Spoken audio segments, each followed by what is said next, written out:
Ngayon, pag-usapan natin ang mga isyung kailangang bigyang pansin pagkatapos ng operasyon sa katarata. Marami na akong nakitang mga pasyente na naging matagumpay ang operasyon. Kinabukasan ang kanilang paningin ay 20,020, mas malinaw pa kaysa sa maraming kabataan. Ngunit pagkaraan ng isang buwan sa kanilang pagbabalik para sa check-up, ang kanilang paningin ay bumagsak sa 20,030. Ang mga mata ay tuyo at magaspang at palaging may pakiramdam na may nakaharang. Ano ang nangyayari dito? Bigo ba ang operasyon? Hindi sa katunayan kabaligtaran. Ang operasyon ay 100% matagumpay. Ang tunay na problema ay nasa ilang maliliit na bagay na hindi mo namalayang nagawa ng mali pagka-uwi mo sa bahay. Ang magpapasya kung ang iyong paningin ay mananatiling malinaw o malabo sa mga darating na dekada ay hindi ang 10 minutong operasyon, kundi ang 5 bagay na ito pagka-uwi mo sa bahay. Kung gagawin mo ito ng tama, ang liwanag ay sasama sa iyo habang buhay. Kung hindi mo ito nagawa ng tama, gaano man kalaki ang ginastos mo sa operasyon, ang epekto nito ay mababawasan ng husto. Sa video natin ngayon, pag-uusapan nating mabuti ang 5 bagay na ito. Bago tayo magsimula sa ating paksa, kung talagang mahalaga sa iyo ang kalusugan mo at ng iyong pamilya, mangyaring i-click muna ang subscribe button at i-activate ang notifications para hindi mo makaligtaan ang mas marami pang praktikal na kaalaman sa kalusugan sa hinaharap. Dito sa Siglang Ginto, inilalantad namin ang mga katotohanan sa kalusugan na ayaw pag-usapan ng iba. Kung gusto ninyo ang aming ibinabahagi, mangyaring mag-type ng 1 sa comment section. Ito ang pinakamainit na suporta para sa aming patuloy na paglikha. Inaanyayaan din namin ang lahat na ibahagi ang inyong mga pananaw at karanasan sa comment section sa ibaba.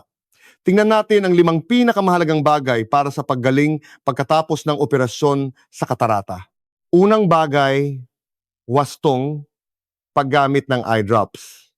Ang paggamit ng eye drops pagkatapos ng operasyon ay susi sa pag-iwas sa impeksyon at pagkontrol sa pamamaga. Kailangang sundin ang mga tagubilin at hindi dapat ipagwalang bahala. Kaya't napakahalaga na ipatak ang iyong eye drop sa tamang oras, tamang dami at tamang pagkakasunod-sunod. Alam ko na maraming mga nakatatandang magsasabi, ilang bote lang naman ng eye drops iyan, ganoon ba kahalaga? Pakiramdam ko ay komportable naman ang mga mata ko, hindi masakit o makati, pwede na bang hindi na magpatak? Ang kaisipang ito ay lubhang mali. Kahit na minimally invasive ang operation sa katarata, ito ay nangangailangan pa rin ng isang maliit na hiwa sa mata na mas maliit pa sa dulo ng karayom.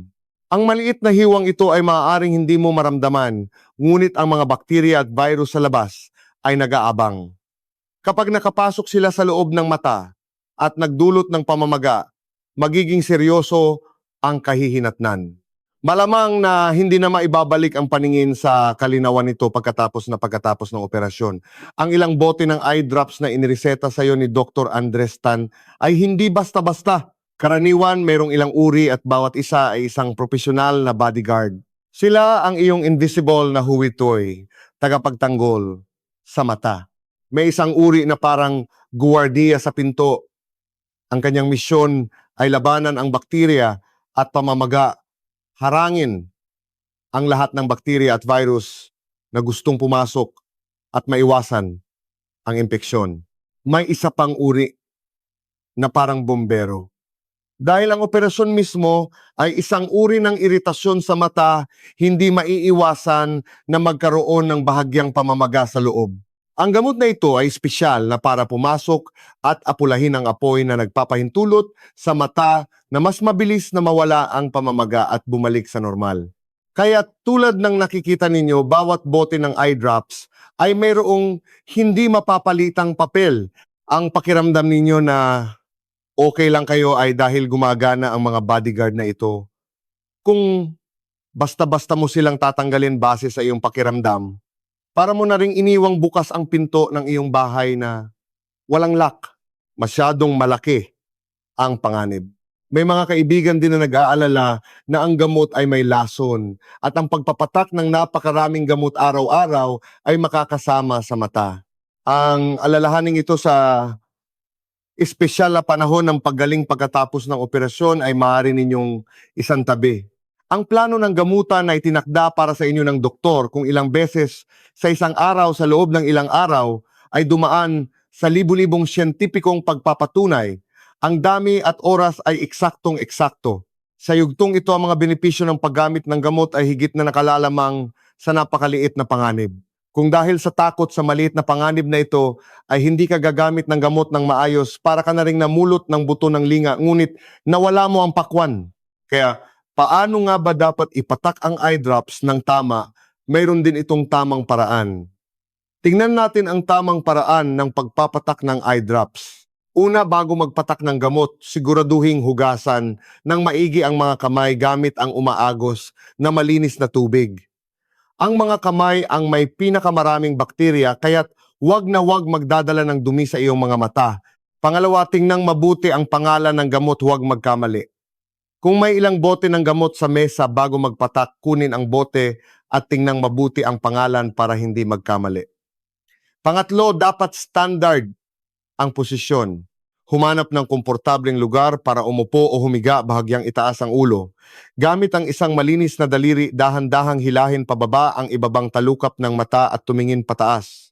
Sa ganitong paraan, magkakaroon ng maliit na bulsa sa pagitan ng ibabang talukap at ng eyeball.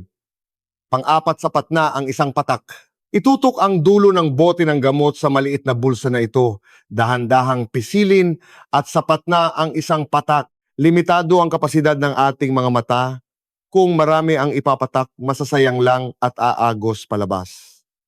Tandaan, huwag hayaang dumikit ang dulo ng bote sa pilikmata at mata. Panlima, pagkatapos magpatak, huwag agad magmulat ng mata at huwag patuloy na kumurap. Dahan-dahang ipikit ang mga mata. Pagkatapos ay gamitin ang daliri upang diinan ang panloob na sulok ng mata, yung malapit sa ilong. Bilangin hanggang 10 at diinan ang 2 hanggang 3 minuto. Ang maliit na kilos na ito ay napakahalaga. Pansamantala nitong binabarahan ang tear duct na nagpapahintulot sa gamot na manatili ng mas matagal sa mata para lubusang maabsorb. Kung hindi, ang gamot ay aagos pababa sa lalamunan at makakaramdam ka ng pait sa bibig at masasayang ang kalahati ng epekto ng gamot. Pang-anim, kung mayroon kang ilang uri ng eye drops na kailangang ipatak, huwag magmadali at ipatak ang mga ito ng sunod-sunod. Sa ganitong paraan, ang naunang gamot ay hindi pa naa-absorb, ay nahuhugasan na ng kasunod. Parang walang nangyari. Ang tamang paraan ay pagkatapos magpatak ng isang uri, ipikit ang mata at magpahinga ng 10 hanggang 15 minuto bago ipatak ang susunod. Maaari mong gamitin ang oras na ito para makinig sa balita o mag-isip ng masasayang bagay. Huwag ninyong isiping abala ito, mga kaibigan. Pakitratong kasing halaga ng pagkain at pagtulog araw-araw ang pagpapatak ng gamot pagkatapos ng operasyon. Kung mababantayan ninyo ang pintong ito ng kaligtasan, magkakaroon ng pinakamatibay na garantiya ang paggaling ng inyong mga mata. Ikalawang bagay. Matalinong paggamit ng mata, bigyan ng banayad na pag-aalaga ang mga mata. Kapag naipatak mo na ng maayos ang gamot at nagsisimula ng guminhawa ang iyong mga mata, darating ang ikalawang mabigat na pagsubok. Paano gamitin ng tama ang bagong pares ng mga matang ito? Lubos kong nauunawaan ang nararamdaman ng lahat. Dati malabo ang paningin, ngayon ay biglang luminaw, kaya gusto ninyong bawiin ang lahat ng nawala. Binubuksan ang cellphone, pinapanood isa-isa ang mga post at video na ipinadala ng mga kamag-anak at kaibigan. Mayroon ding mga kaibigan na nagmamadaling kunin ang hindi natapos na gawaing kamay at ginagawa ito ng kalahating araw. Huwag na huwag ninyong gagawin ito. Dapat ninyong maunawaan na sa panahong ito, bagamat malinaw na ang inyong paningin, ang inyong mata ay isa pa ring sugatan, isang bagong silang na nangangailangan ng masusing pag-aalaga. Ang artificial lens na ipinalit sa ating mata, bagamat isang high-tech na magandang bagay, ay nangangailangan din ng panahon para mag-adjust sa inyong mata at utak. Parang lumipat ka sa bagong bahay. Bagamat bago lahat ng gamit, kailangan mo munang maging pamilyar sa kapaligiran para hindi ka mabangga. Sa panahon pagkatapos ng operasyon, ang kakayahan ng mata na mag-adjust at ang paggawa ng luha ay hindi pa ganap na bumabalik sa normal. Kung bigla mo itong bibigyan ng matinding trabaho, tulad ng matagal na pagtutok sa malapit ang mga kalamnan sa iyong mata ay mananatiling tensyonado. Sa katagalan magrereklamo ang iyong mata. Mananakit at mamamaga mabigat ang talukap at maaring medyo lumabo ulit ang paningin na parang may harang na buhangin. Hindi ito dahil hindi naging maayos ang operasyon kundi dahil sumisigaw ang iyong mata sa iyo. Pagod na ako. Hayaan mo ako magpahinga. Kaya kailangan ang matalinong paggamit ng mata, dahan-dahan. Huwag kalabanin ang iyong mga mata. Paano ito gagawin? Narito ang ilang simple ngunit epektibong paraan. Una, sundin ang 20-20-20 rule. Hindi ito isang komplikadong formula. Napakasimple kahit na nagbabasa ka, gumagamit ng cellphone o gumagawa ng gawaing kamay, tuwing 20 minuto, dapat kang huminto, tumingala at tumingin sa malayo. Mas mabuti kung higit sa 6 na metro 20, talampakan ang layo tulad ng mga berdeng puno sa labas ng bintana o tuktok ng malayong gusali. Tumingin ng hindi bababa sa 20 segundo. Ang maikling 20 segundo na ito ay sapat na para ganap na ma-relax ang mga tensyonadong kalamnan sa iyong mata na parang ginagawa mo itong shoulder exercise. Pangalawa, maging partikular sa ilaw. Ang liwanag sa kapaligiran, kung saan ka tumitingin, ay hindi dapat masyadong madilim o masyadong maliwanag. Ang ilaw mula sa desk lamp ay hindi dapat direktang nakatutok sa libro. Ang sinag nito ay nakakasilaw. Ang malambot at komportableng ilaw lamang ang hindi nakakapagod sa mata. Pangatlo, wag na wag kukusutin ang mata. Nais kong bigyang diin ito sa pinakamabigat na paraan. Pagkatapos ng operasyon, minsan ay makati ang mata o parang may buhok o butil ng buhangin sa loob. Ito ay normal na reaksyon habang naghihilom ang sugat. Sa panahong ito, kahit na gaano pa kakati, wag na wag gagamitin ang kamay para kusutin. Ang iyong kamay ay maaring hindi mo maramdaman na malakas, ngunit para sa marupok na eyeball at hindi pa ganap na naghilom na sugat, ito ay parang isang lindol. Kung makusot at bumuka ang sugat o madislocate ang artificial lens, ito ay isang malaking problema. Masasayang lahat ng pinaghirapan sa operasyon. Kung talagang hindi komportable anong gagawin, ipatak ang artificial tears na inireseta ng doktor. Ito ay banayad at ligtas. Pang-apat, bigyan ng proteksyon ang iyong mata. Sa gabi, kapag natutulog, hindi natin kontrolado ang ating mga kamay. Baka sa pag-ikot mo ay mailagay mo ang kamay sa iyong mata. Kaya sa pagtulog, siguraduhin isuot ang matigas at transparent na eye shield na ibinigay ng doktor. Ito ay parang isang maliit na kalasag na poprotekta sa iyong mata. Huwag itong ikainis. Ang isang gabing kapayapaan ay sulit na sulit. Sa araw kapag lalabas para maglakad at mahangin, mas mabuting magsuot ng salamin. Kahit ordinaryong salamin lang o ang dati mong reading glasses para maharangan ang alikabok at buhangin. Kapag maaraw, mas lalong kailangang magsuot ng sunglasses na may proteksyon sa UV. Ang UV rays ay isang invisible na mamamatay tao para sa mga mata. Ang matagalang hindi pag-iingat ay magpapabilis sa pagtanda ng ibang bahagi ng mata. Sa pang-araw-araw na buhay, mag-ingat kapag naglilinis ng bahay o naghihiwa sa kusina para hindi mapasukan ng alikabok o mantika ang mata.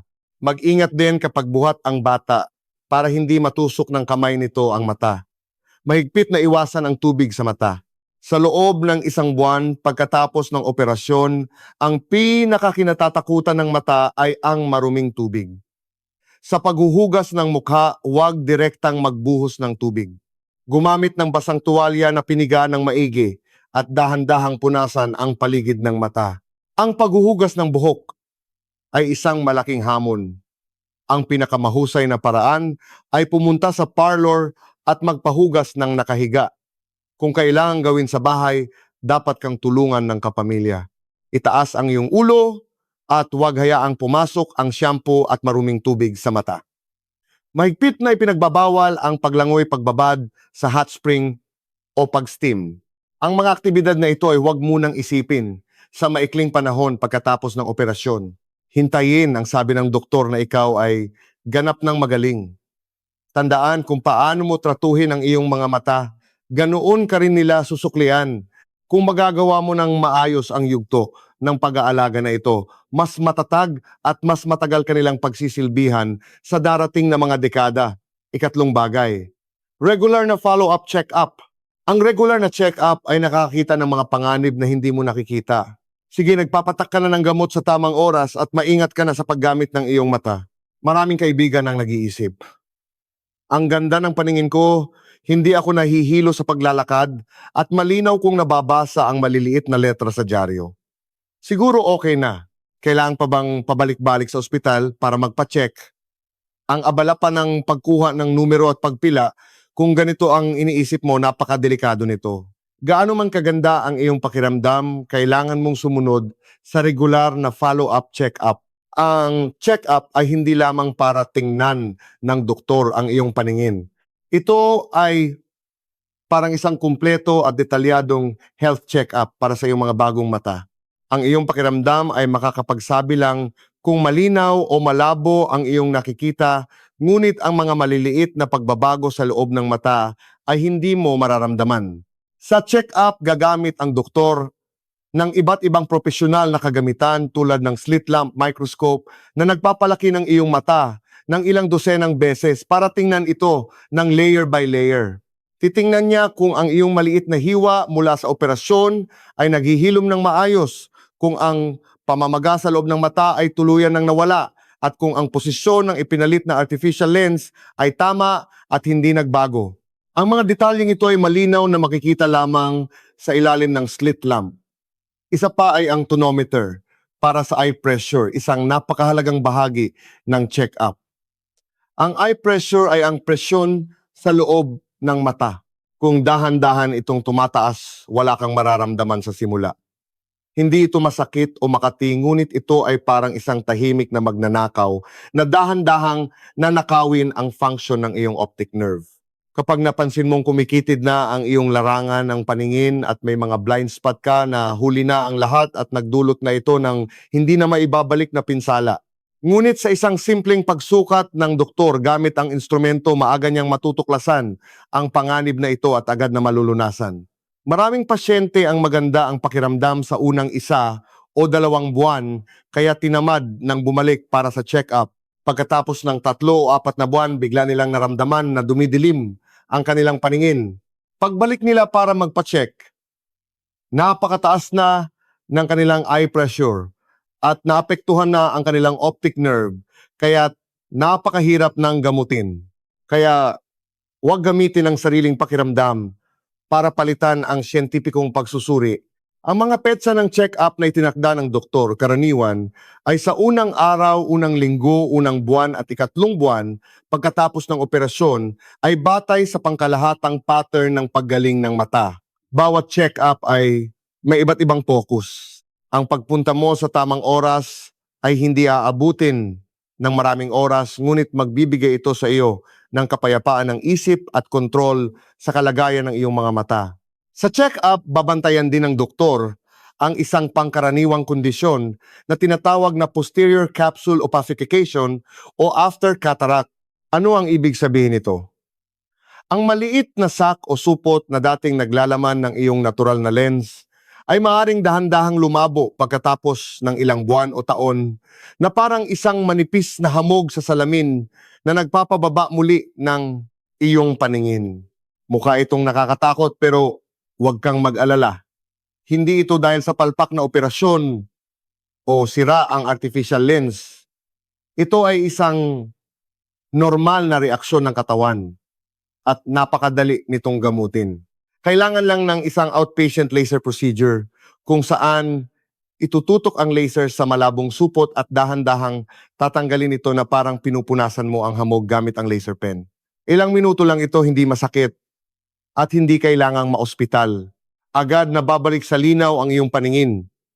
Ngunit ang lahat ng ito ay nakasalalay sa pagpunta mo sa check-up para maaga itong matuklasan ng doktor. Kung hindi ka pupunta at mag-aalala ka lang sa bahay, iisipin mong may problema sa operasyon. Sayang lang ang panahon, di ba? Kaya't pakimarkahan ng maigi ang petsa ng iyong check-up sa kalendaryo. Kapag natapos mo ng maayos ang huling hakbang na ito, masasabing kumpleto at matagumpay ang iyong paggamot sa katarata. Ikaapat na bagay, pangmatagalang pangangalaga. Kumain ng tama, mag-ehersisyo ng tama, at mag-ingat ng tama para sa iyong magandang paningin. Kapag matagumpay mong nalampasan ang kritikal na unang 3 buwan ng paggaling at normal ang lahat sa iyong check-up, maaari ka na bang mag-relax? Hindi pa tapos. Kailangan nating mag-isip ng pangmatagalan lumipat mula sa treatment mode patungo sa lifelong maintenance mode. Inayos ng operasyon ang iyong problema sa katarata, pinalitan ang malabong salamin, ngunit ang iyong mata ay isang masalimuot na sistema. Bukod sa lens, mayroon pang retina optic nerve at iba pa. Ang artificial lens ay hindi na magkakaroon ng katarata, ngunit ang ibang mga sakit sa mata na may kaugnayan sa edad tulad ng macular degeneration at glaucoma ay maaari pa ring mangyari. Kaya ang maingat na pangangalaga pagkatapos nito ay para protektahan ang iyong mga mata sa natitirang bahagi ng iyong buhay. Paano ito gagawin? Nakatago ito sa ating pang-araw-araw na gawain. Una, kumain ng tama. Kumain ng mas maraming makukulay na gulay at prutas. Hindi mo kailangang bumili ng mamahaling supplements. Ang mga mabubuting bagay para sa mata ay nasa palengke lang. Tandaan ang isang prinsipyo, kumain ng makukulay na gulay at prutas. Ang mga madidilim na berdeng gulay tulad ng spinach, broccoli at pechay ay mayaman sa lutein at zeaxanthin. Ang dalawang kayamanang ito ay pupunta sa pinakamahalagang bahagi ng iyong mata, ang makula, at magsisilbing dalawang bantay na sasalain ang pinakamasamang blue light mula sa mga cellphone at sikat ng araw na parang nagbibigay sa iyong mata ng natural na sunglasses. Ang mga pagkaing kulay orange at dilaw tulad ng carrots, mais, kalabasa at itlog ay mayaman din sa lutein at bitaminang mabuti para sa mata. Kumain ng itlog sa umaga, maggisa ng spinach sa tanghali at uminom ng sopas na mais sa gabi. Napakasimple. Ang mga makukulay na prutas at gulay tulad ng bell pepper, kamatis, kiwi at dalandan ay mayaman sa vitamin C na tumutulong sa mata na labanan ang pagtanda. Huwag kalimutang kumain ng good fats. Kumain ng isang maliit na dakot ng nuts tulad ng walnuts at almonds araw-araw o gumamit ng olive oil sa pagluluto. Ang vitamin E na taglay nito ay mabuti rin para sa proteksyon ng mata. Pangalawa, mag-ehersisyo ng tama ngunit huwag pilitin. Ang katamtamang ehersisyo ay nagpapabuti ng sirkulasyon ng dugo sa buong katawan na nagdadala ng mas maraming oxygen at sustansya sa mga mata. Ang araw-araw na paglalakad, tai chi o pagsayaw ay magagandang pagpipilian. Ngunit sa loob ng unang 3 buwan pagkatapos ng operasyon, iwasan ang matinding ehersisyo at mga biglaang paggamit ng lakas tulad ng pagbuhat ng mabibigat na timba ng tubig, tangke ng gas o mga gawain na nangangailangan ng matagal na pagyuko. Ang mga kilos na ito ay maaaring biglang magpataas ng iyong eye pressure na isang banta sa mga mata na hindi pa ganap na magaling. Pangatlo, mag-ingat ng tama sa loob at labas. Sa labas, protektahan ang sarili mula sa UV rays. Tulad ng nabanggit kanina, laging magsuot ng dekalidad na sunglasses kapag lalabas. Hindi lang sa tag-araw buong taon basta't may araw may UV rays. Sa loob, kontrolin ang mga chronic diseases. Kung mayroon kang high blood pressure, high blood sugar o high cholesterol, siguraduhin uminom ng gamot sa tamang oras at regular na magpa-check para makontrol ang mga ito. Ang pinsala ng mga sakit na ito sa mga daluyan ng dugo sa mata ay tahimik ngunit napakalaki. Lalo na ang diabetes na sa katagalan ay maaring magdulot ng pagdurugo sa likod ng mata at maging pagkabulag. Ito ay tinatawag na diabetic retinopathy. Kung makokontrol mo ang iyong mga chronic diseases, binibigyan mo ang iyong mga mata ng pinakamahalagang proteksyon. Isama ang mga malusog na gawin na ito sa iyong pang-araw-araw na buhay. Hindi ito isang mabilisang gawain, kundi isang pangmatagalang pag-aalaga. Kung mas marami kang gagawin para sa iyong mga mata, mas malaki ang isusukli nilang kalinawan at liwanag. Ikalimang bagay. Positibong pananaw para sa maayos na paggaling. Ang paggaling ng mata ay hindi lamang pisikal kundi pati na rin sa isipan. Magkaroon ng kalmadong isipan at tamang pag-unawa. Alamin kung anong sitwasyon ang normal at kung kailan kailangang magpatingin agad sa doktor. Ang mga sumusunod na punto ay dapat ninyong maunawaan. Una, tungkol sa pag-aaway ng dalawang mata. Maraming kaibigan ang inuuna ang isang mata at pagkatapos ng ilang panahon ang isa naman. Sa panahong ito, maaaring mangyari ang isang pangkaraniwang bagay.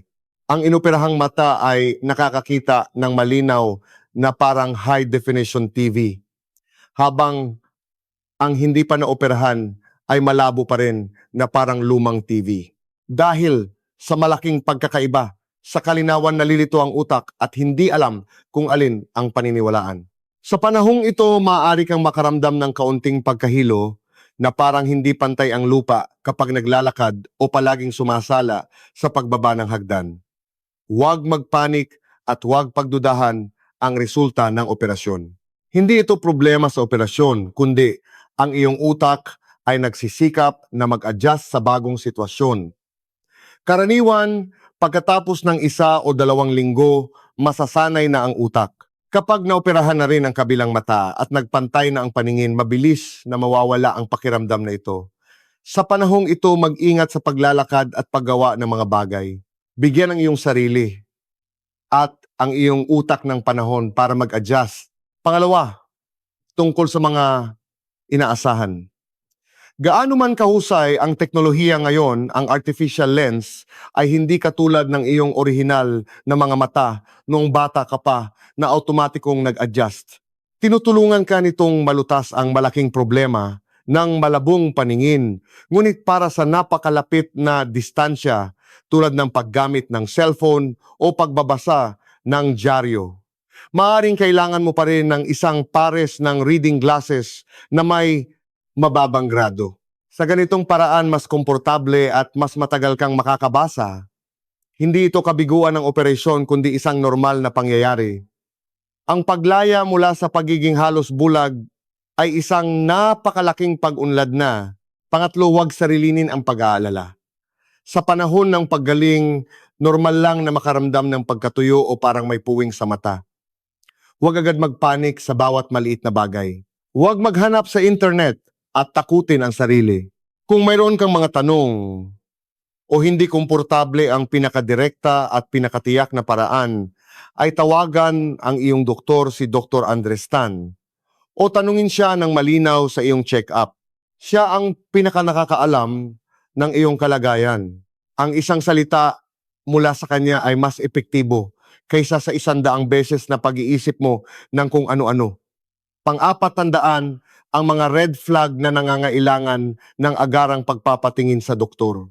Sa huli, kailangan kong bigyang diin ang ilang mga mapanganib na senyales na nangangailangan ng agarang pagpunta sa ospital ng walang pag-aalinlangan. Kung mangyari ang mga sumusunod, huwag maghintay o magtiis. Unang sitwasyon, biglaang matinding pagbaba ng paningin. Halimbawa, 1 oras lang ang nakalipas ay malinaw pa ang iyong paningin tapos biglang naging napakalabo na parang nahulog ka sa makapal na hamog. Ikalawang sitwasyon, matinding pananakit ng mata.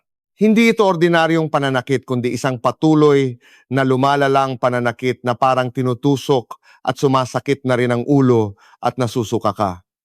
Ikatlong sitwasyon, bigla ang pagdami ng floaters o itim na anino sa paningin. Pakiramdam mo ay maraming maliliit na lumilipad na insekto o parang buhok sa iyong paningin at bigla itong dumami. Ang mga sitwasyong ito ay maaring senyales ng isang emergency sa loob ng mata tulad ng biglaang pagtaas ng eye pressure, pagdurugo sa retina at iba pa. Sa mga panahong ito, ang pagpapanatili ng paningin ay nakasalalay sa kung gaano kabilis ka makakatanggap ng lunas. Sige mga kaibigan, mula sa pagpapatak ng gamot hanggang sa pag-aalaga ng mata, mula sa regular na check-up hanggang sa pang-araw-araw na pangangalaga at hanggang sa pag-adjust ng kaisipan. Natandaan niyo ba ang 5 mahahalagang bagay na ito? Sa huli, ang lahat ay bumabalik sa Isang pangungusap sa operasyon ng katarata, 50% lang ang ginagawa ng doktor. Ang natitirang 50% ay nakasalalay sa iyong sariling pagtitiyaga at pag-aalaga. Ang ilang minuto sa operating table ay ang pinakamahalagang laban na ipinanalo para sa iyo ng doktor, ngunit ang mga araw, buwan at mga dekada ng pang-araw-araw na pangangalaga, pagkatapos nito ang tunay na pagsubok sa iyo, at ito rin ang magpapasya kung gaano katagal mananatili ang iyong malinaw na paningin. Ang 5 bagay na ito, wastong paggamit ng gamot, matalinong paggamit ng mata, regular na check-up, malusog na pamumuhay at positibong pananaw, ay mukhang maliliit na bagay, ngunit ang tunay na kalusugan ay nakatago sa mga maliliit na bagay na ito na maaari mong gawin araw-araw. Ang susi ay nasa pagtitiyaga, ang hirap ay nasa pagtitiyaga, at ang tagumpay ay nasa pagtitiyaga. Kapag ginawa mong ugali ang mga maliliit na kilos na ito, tulad ng pagsisipilyo at paghihilamos, araw-araw ang iyong malinaw na mga mata, ang magbibigay sa iyo ng pinakamatatag at pinakamatagal na gantimpala.